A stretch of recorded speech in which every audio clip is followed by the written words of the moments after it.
मेरा नाम काशफ है और मेरी उम्र 16 साल है। मैं लाहौर में अपने माता पिता और छोटी बहन अमीना के साथ रहता हूँ। लाहौर एक शोर मचाने वाला बड़ा शहर है। यहाँ हर वक्त गाड़ियों के हॉर्न और लोगों का शोर सुनाई देता है। हमारा घर छोटा सा है मगर हंसता है। पिछली गर्मियों में सब कुछ बदल गया। हम अपनी अम्मी के माता पिता से मिलने गए जो पंजाब के एक दूरदराज गांव में रहते हैं। यह मेरा पहला सफर था वहां का। अम्मी हमेशा कहती थीं कि वह बहुत दूर है और बहुत सुकून भरी जगह है।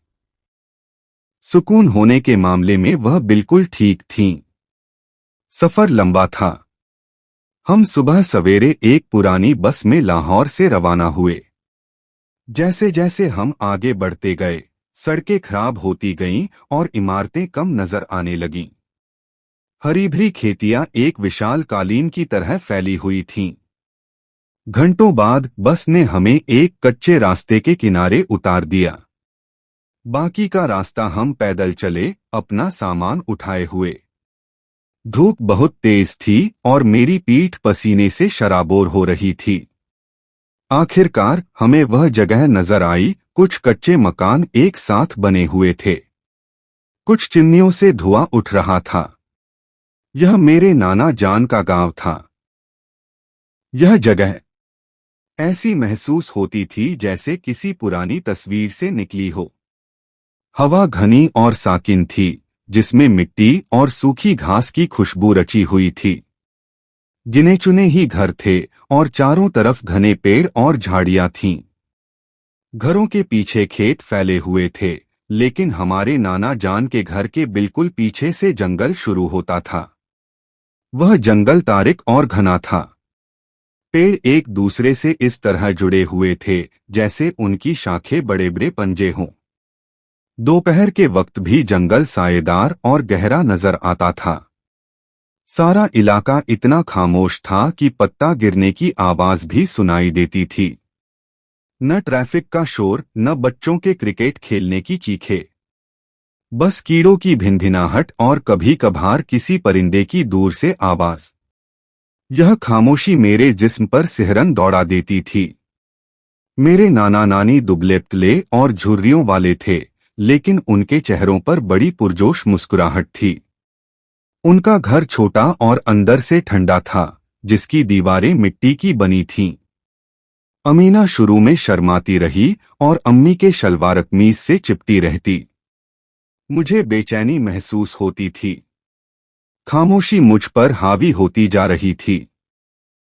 लाहौर का शोर मेरे लिए एक सहारा था जिसका मुझे एहसास ही नहीं था। एक दोपहर गर्मी शिद्दत की थी। ऐसा लगता था जैसे सीने पर कोई भारी कंबल पड़ा हो।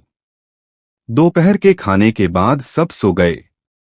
अबू चारपाई पर आहिस्ता से खराटे ले रहे थे। अमीना और अम्मी दूसरे कमरे में सो रही थीं। दादा सहन में साये में ऊँघ रहे थे। मुझे नींद नहीं आ रही थी। दिल में एक अजीब बेचैनी थी। मैं पिछले दरवाजे से बाहर निकल गया। सूरज तेज चमक रहा था। जंगल वहीं खड़ा था, एक हरी दीवार की तरह। एक अजीब सी कशिश मुझे उसकी तरफ खींच रही थी। कोई आवाज नहीं थी, बस मेरे दिमाग में कोई फुसफुसाहट थी। आकर देखो। मैं जंगल के किनारे पर उगने वाली खुरदरी झाड़ियों से होता हुआ अंदर गया। अंदर ठंडक थी, मगर हवा बोझिल और नम महसूस होती थी। सूरज की रोशनी बमुश्किल घनी पत्तों से जमीन तक पहुंच पाती थी। मैं अंदर गहराई में चलता गया, टेढ़ी जड़ों और सूखे पत्तों पर कदम रखता रहा। तब मैंने उसे देखा। वह एक बड़ी चपटी सियाह पत्थर पर बैठी थी जो फर्न के पौधों में छिपी हुई थी। वह मेरी ही उम्र की लगती थी। उसके पांव नंगे और धूल भरे थे। उसने एक सादा फीका नीला लिबास पहना हुआ था जो बहुत पतला लगता था। उसके बाल लंबे और काले थे, जैसे पीठ पर कोई आबशार बह रही हो, और उनमें पत्ते उलझे हुए थे, जैसे वह पेड़ों के नीचे सोई हो। उसका चेहरा पीला था, आंखें बड़ी और सियाह। वह दुबली पतली लगती थी, बिल्कुल नाजुक। लेकिन उसकी आंखें थीं जिन्होंने मुझे अपनी तरफ खींच लिया। वह उसके चेहरे के लिए बहुत पुरानी लगती थीं। उसने मुझे देखा और न घबराई। वह बस देखती रही। फिर पत्तों की सरसराहट जैसी नरम आवाज में बोली, क्या तुम्हारे पास कुछ खाने को है? उसकी आवाज साफ और मीठी थी, मगर उससे मेरी रीढ़ की हड्डी में एक सिहरन-सी दौड़ गई। वह बहुत भूखी लग रही थी। हाँ, मैं हकलाया। यहीं इंतजार करो। मैं मुड़ा और अपने नाना जान के घर की तरफ भागा। मेरा दिल जोर से धड़क रहा था, मगर सिर्फ दौड़ने की वजह से नहीं। मैं पुरजोश और घबराया हुआ था। यह कौन थी? यह यहाँ अकेली क्यों थी? घर अब भी खामोश था। मैं चुपके से छोटे बावर्ची खाने में घुसा। वहां दोपहर के खाने से बचा हुआ कुछ रोटी और मसालेदार आलू थे। मैंने 2 रोटियां उठाईं और एक रोटी में आलू भरकर पार्सल की तरह मोड़ ली। मेरे हाथ कांप रहे थे। मैं वापस भागा, गर्म खाना हाथ में दबाए हुए। वह अब भी वहीं थी, पत्थर पर बिल्कुल साकित बैठी हुई। मैंने खाना बढ़ा दिया। लो, उसने नरमी से ले लिया। उसकी उंगलियां मेरी उंगलियों से छुईं। गर्मी में भी वह ठंडी थीं। उसने रोटी खोली और आहिस्ता आहिस्ता खाने लगी, बड़ी नफासत से, मगर मैं उसकी हरकत में भूख महसूस कर सकता था। जब उसने आखिरी लुकमा खा लिया तो उसने मेरी तरफ देखा और वह मुस्कुराई। पहले तो यह मुस्कुराहट प्यारी लगी। फिर मैंने उसके दांत देखे। वह बहुत सफेद थे, हैरतंगेज हद तक सफेद, जैसे छोटे मोती। और वह नुकीले थे।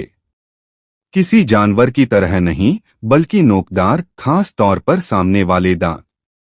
इंसान के लिए बहुत नुकीले। मेरी सांस हलक में अटक गई। मुस्कुराहट उसकी सियाह आंखों तक नहीं पहुंची थी। शुक्रिया, उसने फुसफुसाया।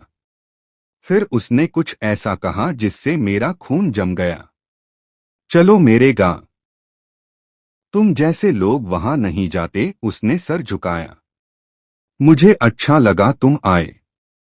मेरे दिमाग में सब चीख रहा था, नहीं भागो। उसके नुकीले दांत, उसकी अजीब सुकून, जिस तरह उसने कहा तुम जैसे लोग, लेकिन एक और एहसास ज्यादा ताकतवर था। तजस्सुस उस अजीब कशिश के साथ मिलकर जो मुझे पहले महसूस हुई थी। यह जैसे मेरे सीने में कोई धागा खींच रहा हो। मैंने जाने बगैर ही सर हिला दिया। अच्छा। वह पत्थर से सरक कर जंगल की जमीन पर आई, बगैर किसी आवाज के। उसने मुड़कर जंगल की गहराई में चलना शुरू किया, पीछे मुड़कर न देखा। मैं पीछे पीछे चला। वह सहूलत से चल रही थी, जैसे कोई साया, सूखे पत्तों पर कोई आवाज नहीं करती। मैं उसके पीछे लड़खड़ाता चला, शाखें मेरे कपड़ों से चिमट रही थीं। हम बहुत देर तक चलते रहे, पेड़ घने होते गए, रोशनी मध्यम होती गई। मुझे लगने लगा कि हम गोल गोल घूम रहे हैं। फिर वह रुक गई। हम झाड़ियों और बड़े पुराने पेड़ों की एक अत्यंत घनी दीवार के सामने खड़े थे, जिनके तने मेरी मोटाई से भी ज्यादा चौड़े थे। मुझे यकीन था कि मैंने यह जगह पहले कभी नहीं देखी, हालांकि मैं जंगल के किनारे को देख चुका था। यह नाकाबिले उबूर लग रही थी। लड़की ने एक पतला सा हाथ उठाया। उसने कुछ छुआ नहीं, मगर मोटी शाखें और कांटे जैसे लर्जे फिर खामोशी से अलग हो गए, एक तंग अंधेरा रास्ता बनाकर जो सिर्फ एक आदमी के लिए काफी था। एक ठंडी नम हवा का झोंका मुंह से निकला। इसमें गीली मिट्टी और कुछ पुरानी धात और जली हुई चीनी जैसी बू थी। चलो, उसने नरमी से कहा, और अंधेरे में दाखिल हो गई। मेरे सीने में खिंचाव बढ़ गया। मैंने गहरा सांस लिया और उसके पीछे अंधेरे में चला गया। रास्ता छोटा था, शायद 10 कदम।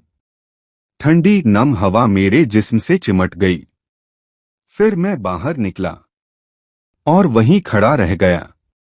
मैं एक गांव के किनारे खड़ा था, लेकिन यह मेरे नाना जान के गांव जैसा नहीं था।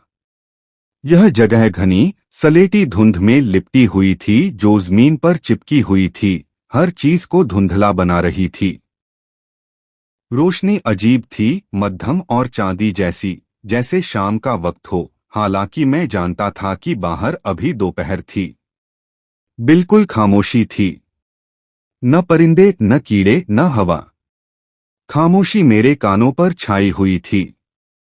मकान मिट्टी के नहीं बने थे, वह बड़े बेतरतीब पत्थरों से बने हुए थे जो उम्र से सियाह हो गए थे और उन पर पीलहरे काई के धब्बे थे। वह बहुत पुराने, झुके हुए और टेढ़े लगते थे। उनकी खिड़कियां सिर्फ सियाह सुराख थीं। पत्थर खुद वह गुनगुना रहे थे। यह एक गहरा, धीमा कंपन था जो मैं अपनी हड्डियों में महसूस कर रहा था, कानों से नहीं सुन रहा था। इससे मेरे दांत दुखने लगे। हवा एक अजीब, भारी ऊर्जा से भरी हुई थी, जैसे किसी बड़े तूफान से पहले होता है। लोग पत्थर के मकानों के दरमियान आहिस्ता आहिस्ता चल रहे थे। उन्होंने पुराने जमाने के कपड़े पहन रखे थे, सादे कुर्ते और पायजामे, फीके और पुराने। उनकी हरकत अकड़ी हुई थीं, जैसे कोई कठपुतली। और उनकी आंखें, वह चमक रही थीं। तेज नहीं, मगर एक हल्की, अजीब सी रोशनी से, जैसे उनके सुराखों में जुगनू फंसे हों, सिर्फ धुंध की छाव में नजर आते हों।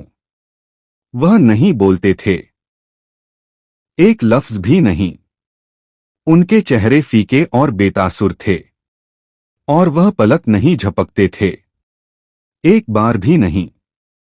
जैसे ही मैं वहां खड़ा हुआ, जम गया, वह चलना बंद कर गए। आहिस्ता आहिस्ता, एक एक करके उनके सर मेरी तरफ मुड़े। दर्जनों जोड़े मध्यम चमकती आंखों के मेरे चेहरे पर टिक गए। खामोशी और भी गहरी, भारी हो गई। कोई नहीं बोला, कोई पलक नहीं झपकाई। वह बस घूर रहे थे। मैंने खुद को ऐसा महसूस किया जैसे बिल्लियों के घेरे में कोई चूहा फंस गया हो। लड़की मेरे पास खड़ी थी, खामोश और साकित। पत्थरों की गूंज बढ़ती महसूस हुई, मेरे पांव के नीचे से गुजरती हुई। हवा गाढ़ी महसूस हुई, सांस लेना मुश्किल। मुझे अचानक अंदर ही अंदर, पूरी यकीन के साथ मालूम हो गया, यह इंसानों का गांव नहीं था। यह लोग नहीं थे। खौफ ने मुझे जकड़ लिया। मैं मुड़ा ताकि सुरंग से वापस भागूं। लेकिन जहां रास्ता था, अब सिर्फ एक ठोस, कांटों भरी दीवार थी, जैसे वह कभी थी ही नहीं। लड़की ने मेरा बाजू छुआ। उसकी उंगलियां बर्फ जैसी ठंडी थीं। अब तुम यहां हो, उसने आहिस्ता से कहा। तुम नहीं जा सकते। दाम चुकाए बगैर। दाम? कौन सा दाम? मेरा दिल धड़क रहा था। मैंने घबराकर इधर-उधर देखा। घूरते हुए लोग नहीं हिले। उनकी बगैर पलक झपकाए आंखें मुझे देख रही थीं। लड़की मुझे पत्थर के एक झोपड़े की तरफ ले गई। अंदर ठंड और खाली था। पत्थरों की गूंज यहां और भी तेज थी। उसने एक नीची पत्थर की चौकी की तरफ इशारा किया। बैठो। इस धुंधले, खामोश जगह पर वक्त अजीब गुजरता था। ऐसा लगा जैसे दिन गुजर गए हों, लेकिन शायद सिर्फ घंटे गुजरे हों। लड़की, जिसका नाम मैंने जाना की परी है, हालांकि वह अमीना की कहानियों वाली परी जैसी नहीं थी, मेरे लिए खाना लाई। वह सादा दाल और रोटी लगी, मगर उसका जायका धूल जैसा था, जैसे सूखी मिट्टी खा रहा हो। मैं उसे खाने के लिए इतना भूखा था। बड़ी गलती थी। उस पहले खाने के बाद चीजें बदलने लगीं। मैं बदलने लगा। पहली बार मैंने उस वक्त महसूस किया जब पत्थर के गांव के किनारे पर एक परसुकून सियाह तालाब के पास था। मैंने अपना अक्स देखने के लिए नीचे देखा। वह मध्यम था, जैसे कोई तस्वीर मिट रही हो। मैंने अपना हाथ हिलाया। अक्स का हाथ हिला मगर धुंधला, जैसे धुआं। मैं करीब झुका। पानी में मेरा चेहरा पीला, अस्पष्ट था, जैसे मैं आहिस्ता आहिस्ता गायब हो रहा हूं। फिर मेरा साया था। गांव की मुस्तकिल मध्यम रोशनी में साए लंबे और गहरे थे। एक दिन मैं एक टेढ़ी पत्थर की दीवार के पास खड़ा था। मैंने अपना साया जमीन पर फैला हुआ देखा। मैंने सर खुजलाने के लिए हाथ उठाया। मेरे साये का हाथ भी उठा। लेकिन एक सेकंड बाद, थोड़ी सी देर, मेरे खून में बर्फ फैल गई। मैंने पाँव हिलाया। साये ने अपना पाँव हिलाया, मगर सुस्त रफ्तारी से, जैसे वह थका हुआ हो। कभी कभी जब मैं बिल्कुल साकित खड़ा होता, मुझे लगता कि मेरे साये के किनारे लहराएं मार रहे हैं, जैसे सियाह पानी। सबसे बुरे फुसफुसाहटें थीं। मैं परी के साथ बांटे जाने वाले झोपड़े, जिसमें एक खामोश, चमकती आंखों वाली औरत रहती थी, शायद उसकी मां के ठंडे पत्थर के फर्श पर बैठा होता, और मैं उन्हें सुनता। नरम आवाजें जो सुनाई देने की हद से नीचे बड़बड़ा रही हों। ऐसा लगता जैसे वह पत्थर के गांव के इर्द गिर्द के पुराने पेड़ों से आ रही हों, हालांकि कोई करीब नहीं होता था। आवाजें पंजाबी या उर्दू में नहीं बोलती थीं। यह एक अजीब, बहती हुई, क्लिक करती हुई ज़बान थी जिससे मेरे रोंगटे खड़े हो जाते। कभी कभी फुसफुसाहटें गुस्से में लगतीं, कभी उदास। हमेशा ऐसा लगता जैसे वह मेरे बारे में बात कर रही हो। मैं परी की तरफ देखता। वह बस उन गहरी, जानने वाली आंखों से मुझे देखती, जैसे वह भी उन्हें सुनती हो। मैं खुद को भारी, सुस्त महसूस करने लगा। पत्थरों की गूंज मेरी हड्डियों में उतरती जा रही थी। ठंडी नमी मुझसे जुदा नहीं होती थी। मैं अपने घर वालों को एक तेज, जिस्मानी दर्द के साथ याद करता। मैं लाहौर का शोर, सूरज की असली गर्मी, अमीना की हंसी याद करता। मैंने परी से दाम के बारे में, जाने के बारे में पूछने की कोशिश की। उसके जवाब हमेशा अस्पष्ट होते, पहेली में लिपटे होते। सब कुछ दाम मांगता है, वह कहती। तुम्हारे जैसा कोई पहले भी आया था, वह नहीं बताती थी कि उनका क्या हुआ। चमकती आंखों वाले गांव वाले मुझे बिल्कुल नजरअंदाज करते थे, सिवाय उस मुस्तकिल, बगैर पलक झपकाए घूरने के। मुझे ऐसा लगा जैसे मैं आहिस्ता आहिस्ता धुंध में बदल रहा हूं, इस खामोश, जमे हुए जगह में गायब हो रहा हूं। एक दिन मैं पत्थर के गांव के बिल्कुल किनारे पर, जहां धुंध सियाह पेड़ों से मिलती थी, दो काई से ढके पत्थरों के दरमियान एक छोटा सा शाफ्ट पा गया।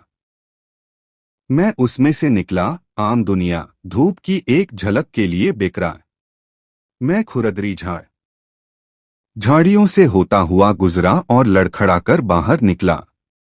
मैं अपने नाना जान के घर के करीब जाने पहचाने जंगल में था। असली सूरज, गर्म और चमकदार, मेरे चेहरे पर पड़ा। मैं परिंदों की आवाज सुन सकता था। मैं राहत के मारे तकरीबन रो पड़ा। मैं जंगल के किनारे की तरफ, कच्चे मकानों की तरफ भागा। मैं अपने नाना जान के आंगन के करीब एक घनी झाड़ी के पीछे छिप गया। अबू दादा से बात कर रहे थे। अम्मी आंगन की झाड़ू लगा रही थीं। और अमीना कुएं के पास मेरे साथ खेल रही थी। नहीं, मैं नहीं। कोई चीज जो बिल्कुल मेरी तरह दिखाई दे रही थी। उसने मेरे कपड़े पहन रखे थे, वह नीला टी शर्ट और जीन्स जो मैंने उस दिन पहनी थी जब मैं परी के पीछे गया था। उसके मेरे बाल थे, मेरा चेहरा। वह अमीना के साथ एक छोटी सी गेंद को लात मार रही थी। वह हंसी और आवाज तकरीबन मेरी जैसी थी, मगर बेजान, खाली, जैसे हंसी की गूंज।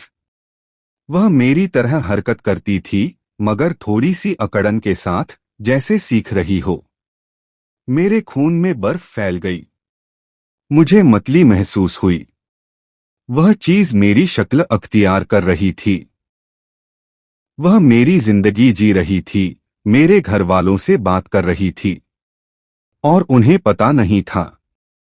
मेरी माँ ने आवाज दी, काशफ, अमीना, जूस पीने अंदर आओ। वह चीज मुड़ी, मेरे जैसी मुस्कुराहट दी, मगर उसकी आंखें गलत बेरौनक लग रही थीं, और अमीना का हाथ पकड़ लिया।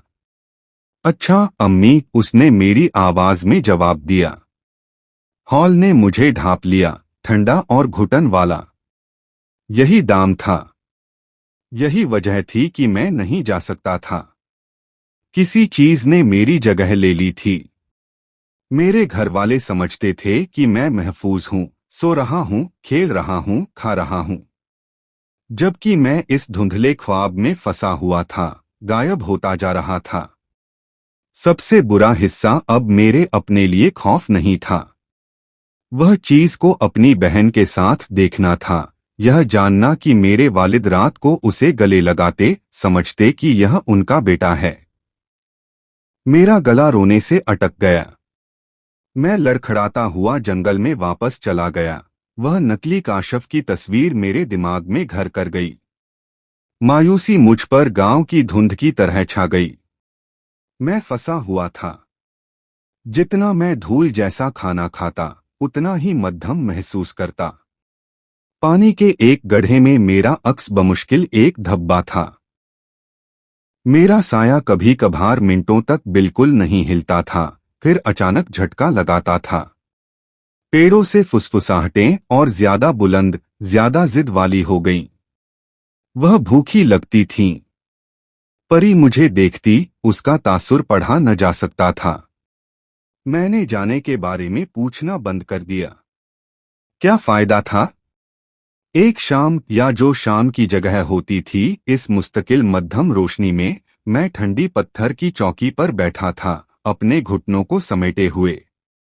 मैं खुद को पतला, खींचा हुआ महसूस कर रहा था, जैसे मैं पिघल रहा हूं। चमकती आंखों वाले गांव वाले खामोशी से खुले दरवाजे के बाहर से गुजर रहे थे। मैंने अपने वालिदैन, अपनी असली बहन के बारे में सोचा। मैंने अपना चेहरा पहनने वाली उस चीज के बारे में सोचा।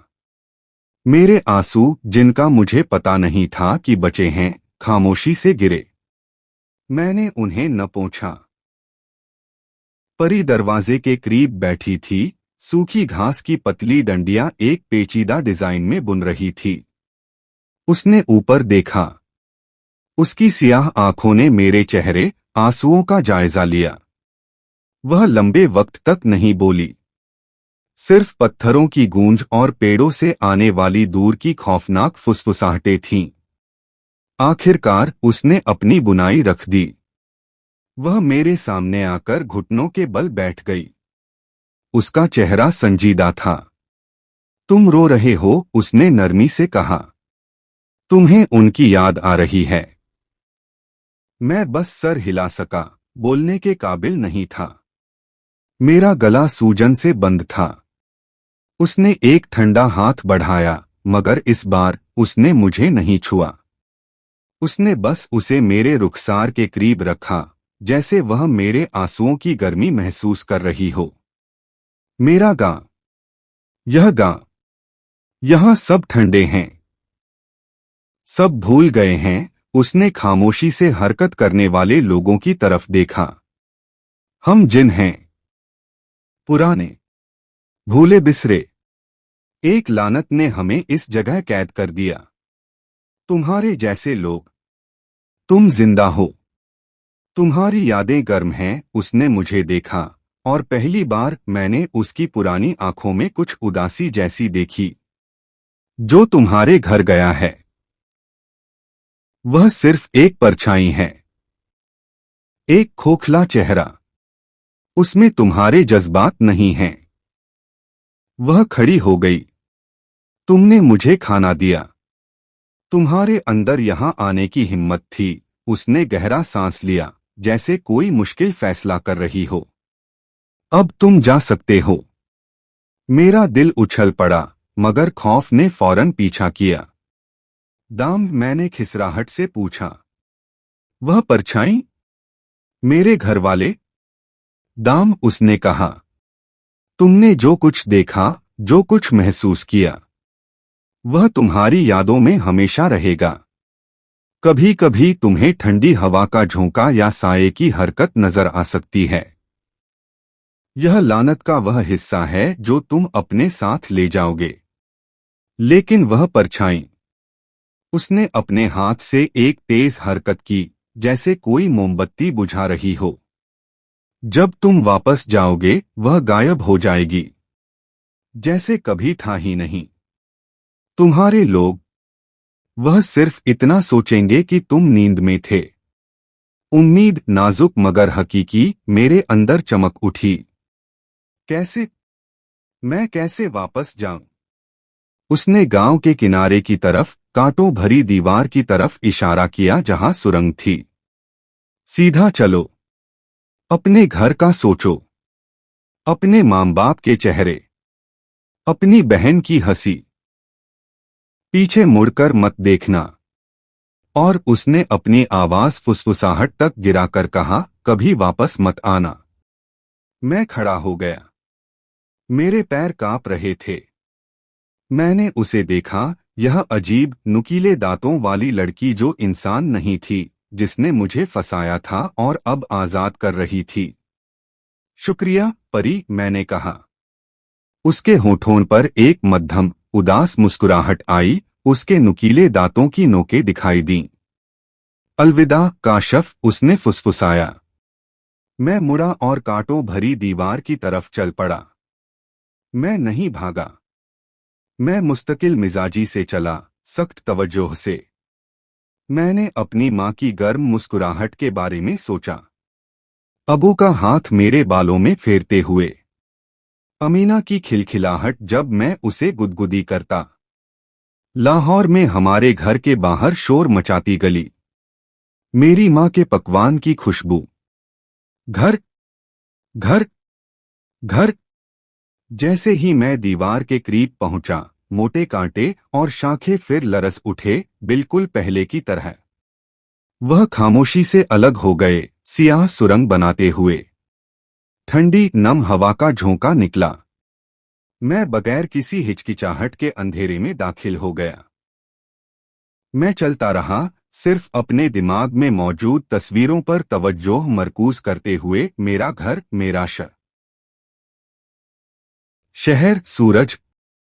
मैंने पीछे से कुछ नहीं सुना। मुझे कोई खिंचाव महसूस नहीं हुआ। मैंने पीछे मुड़कर नहीं देखा, एक बार भी नहीं। सुरंग खत्म हो गई।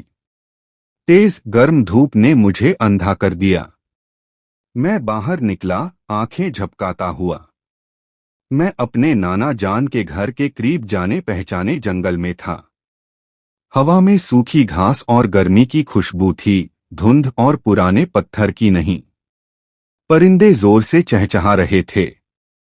राहत ने मुझे इतनी ताकत से ढांप लिया कि मेरे घुटने जवाब दे गए। मैं गर्म जमीन पर घुटनों के बल बैठ गया, असली हवा में सांस लेते हुए। फिर मैं भागा। मैं जंगल से निकलकर अपने नाना जान के आंगन में जा गिरा। मेरी माँ कपड़े जोड़ रही थीं। उसने चौंक कर ऊपर देखा। काशफ, बेटा तुम कहाँ से आए? हम समझे तुम अंदर सो रहे हो। परछाई गायब थी, बिल्कुल जैसे परी ने कहा था। गायब हो गई, जैसे कभी थी ही नहीं। मैंने अपनी माँ को देखा। मैंने उसकी आंखों के इर्द गिर्द परेशानी की हल्की लकीरें देखीं, उसके रुखसार का वह जाना पहचाना खम। असली, ठोस। मैं बस जंगल में सैर को निकला था, अम्मी, मैंने कहा, मेरी आवाज बमुश्किल कांप रही थी। थोड़ा सा गुम हो गया था, यह बिल्कुल झूठ नहीं था। उसने मुस्कुराकर सर हिलाया। मुट्ठी भर आटा भी खेत से आता है बेटा। अकेले इधर उधर मत फिरा करो। उसने मेरा बाजू छुआ। उसका हाथ गर्म था, बहुत हैरतअंगेज गर्म। बाद में मैं अकेला सोने वाले कमरे में खड़ा था। मैंने उस चारपाई को देखा जहां परछाई सोने का ड्रामा करती थी। कुछ नहीं था। मैंने अपने हाथों को देखा। वह ठोस असली लगे, मगर मुझे यकीन करना था। मुझे दादी जान का इस्तेमाल किया जाने वाला एक छोटा आईना मिला। मैंने उसे उठा लिया। मेरा अक्स मुझे घूर रहा था। वाज़ेह, ठोस, मेरा। मैंने कांपती हुई सांस छोड़ी। लेकिन फिर मैंने फर्श पर देखा। मेरा साया दोपहर की धूप में लंबा फैला हुआ था। मैंने अपना हाथ उठाया। साये ने अपना हाथ उठाया। मैंने अपना पाँव हिलाया। साये ने अपना पाँव हिलाया। मगर जब मैंने अपना हाथ ऊपर रखा, मुझे लगा कि मेरे रुक जाने के बाद साये की उंगलियां एक सेकंड के लिए एक रहस्यमयी सी हरकत करती हुई दिखाई दी। उसके किनारे पर एक छोटी सी, तकरीबन दिखाई न देने वाली लहर। मेरी सांस अटक गई। मैंने जल्दी से हाथ नीचे कर लिया। साया फिर भी था। आम। मैं बाहर गया। अमीना एक मुर्गी के पीछे भाग रही थी, हंसती हुई।